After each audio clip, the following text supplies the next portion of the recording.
चमकीलो कौवे ने आज पहली बार अंडा दिया था और वो बहुत खुश थी। कालू कौवे और चमकीलो कौवे की वैसे तो आपस में हर समय लड़ाई रहती, लेकिन आज उनके घोंसले में इतनी बड़ी खुशी आई थी, इसलिए वो दोनों आपस में बहुत प्यार से बातें कर रहे थे।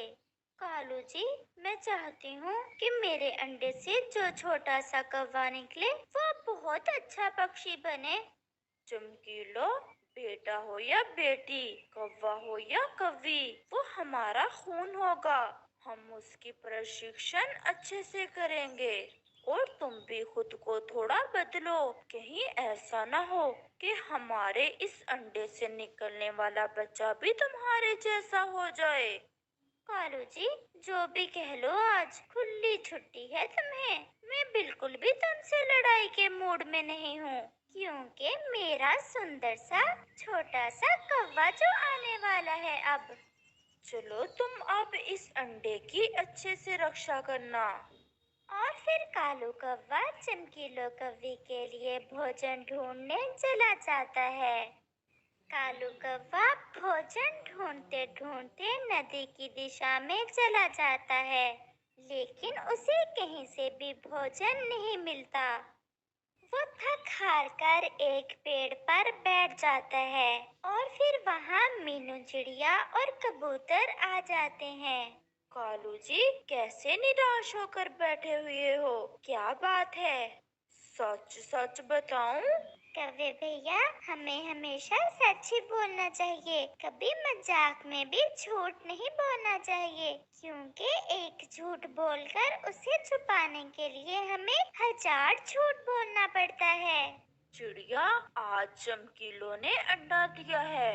कालू जी, ये तो खुशी की बात है और तुम उदास हो रहे हो। हाँ कौवे भैया, ये तो बहुत खुशी की बात है। अब तो हमारी पार्टी बनती है आपकी तरफ। चिड़िया, मैं उदास इसलिए हूँ कि मैंने अब चोरियाँ छोड़ दी हैं, क्योंकि मैं नहीं चाहता कि मेरा आने वाला बच्चा भी मुझसे चोरियाँ सीखकर चोर बने। और मैंने चमकीलों को भी समझा दिया है। कालू जी, ये भी बहुत खुशी की बात है, इसमें भी उदासी वाली तो कोई बात नहीं, बल्कि तुमसे ज्यादा तो खुशी हम पक्षियों को होगी, क्योंकि अब हमारा भोजन तो चोरी नहीं होगा। सुनो तो कबूतर, मैंने सारी उम्र काम तो किया नहीं और ना ही भोजन ढूंढा है। अब मैं दोपहर से भोजन ढूंढ रहा हूँ, लेकिन मुझे कहीं से भी एक खाना तक नहीं मिला। मैं समझती हूँ कालू भैया, मैं आपकी मदद करूँगी भोजन ढूंढने में। कालू भैया, एक तो भोजन की खोज में दोपहर को नहीं, बल्कि सुबह सुबह ही निकलना है। जो पक्षी मुंह अंधेरे उड़ता है और भोजन की तलाश में जाता है, उसे उतना ही ज्यादा भोजन मिलता है। चिड़िया, इस बात का पता था। अब मैं कल से मुंह अंधेरे ही भोजन ढूंढने निकल जाऊंगा। कौवे भैया, आप ये कुछ दाने मुझसे ले जाएं। आप और चमकीलो खा लेना, मैं कल सुबह जाती हुई आपको साथ ले जाऊंगी। चिड़िया, आप हमेशा दूसरों की माँ का बहुत बहुत धन्यवाद। आप जरूर सुबह मुझे साथ ले जाना, लेकिन उठ भी जाना, ऐसा ना हो कि तुम्हारे कारण मुझे भी देर हो जाए। उन्हें बातें करते करते शाम हो जाती है और वो सब अपने अपने घरों को चले जाते हैं। कालू जी, आज तो बहुत देर कर दी आपने घर आने में। चमकीलो, मुझे भोजन नहीं मिल रहा था। वो तो चिड़िया ने कुछ दाने दे दिए और मुझे चिड़िया ने बताया है कि भोजन की तलाश में मुंह अंधेरे जाते हैं, दोपहर को नहीं। अब मैं कल मुंह अंधेरे ही चिड़िया के साथ चला जाऊंगा। और फिर ऐसे ही रात हो जाती है और वो भोजन खाकर सो जाते हैं। सुबह होने के साथ ही चिड़िया की आंख खुल जाती है और वो जल्दी से उठ जाती है। मुझे अब जाना होगा, क्योंकि मुझे आज कौवे भैया को भी साथ लेकर जाना है। और चिड़िया जल्दी से कव्वे की तरफ चली जाती है। कालू भैया उठ जाओ। ओए कालू भैया, अब बदलो अपनी आदतें। अगर अच्छे काम करने हैं तो मुंह अंधेरे उठकर भोजन ढूंढने से शुरुआत करो अपने दिन की। और फिर कौवा जल्दी से उठ जाता है। मैं तैयार हूँ चिड़िया। तुम्हें तो पता है कि ये आदतें आहिस्ता आहिस्ता ही बदलती हैं। मैं खुद को बदल लूँगा। और फिर कौवा भोजन की तलाश में चिड़िया के साथ चला जाता है। वो सीधे मैदान की तरफ जाते हैं। कालू भैया, इधर तो भोजन नहीं है, लेकिन तुमने परेशान नहीं होना। हम पक्षियों को कई बार भोजन की तलाश में दूर दूर भी निकलना पड़ता है। बस तुम यही सोच कर रखना कि मैंने चोरी नहीं करनी, अपना भोजन खुद से ढूंढना है। चिड़िया, वो तो मैंने अपने मन से फैसला कर ही लिया है कि अब मैं कभी भी चोरी नहीं करूँगा। कव्वे भैया, आप यहीं बैठो और मैं दूसरी दिशा में भोजन देख कर आती हूँ। अगर वहाँ कुछ हुआ तो मैं आपको भी ले जाऊंगी।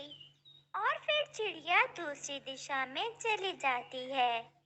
मीनू चिड़िया जैसे ही जाती है, वहाँ पर गहरे बादल आ जाते हैं और साथ ही तेज बारिश शुरू हो जाती है। वहाँ पास में ही एक पेड़ में एक बड़ा सुराख बना हुआ था।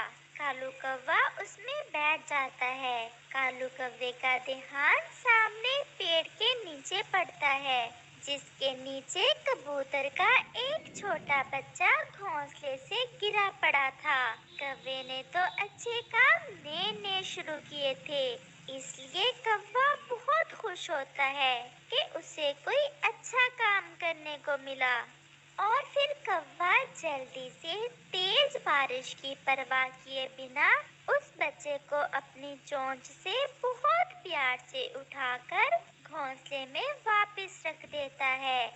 सच में अच्छे काम करके मन को कितनी शांति मिलती है।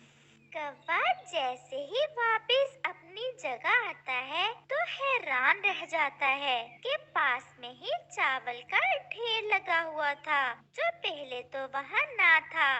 कौवा बहुत हैरान होता है और फिर चिड़िया भी आ जाती है। कालू भैया, मैं तो वहीं एक पेड़ पर बैठ गई, बस बारिश रुकने का इंतजार कर रही थी। आज तो उस दिशा में भी कोई भोजन नहीं मिला। चिड़िया, ये देखो मेरे पीछे।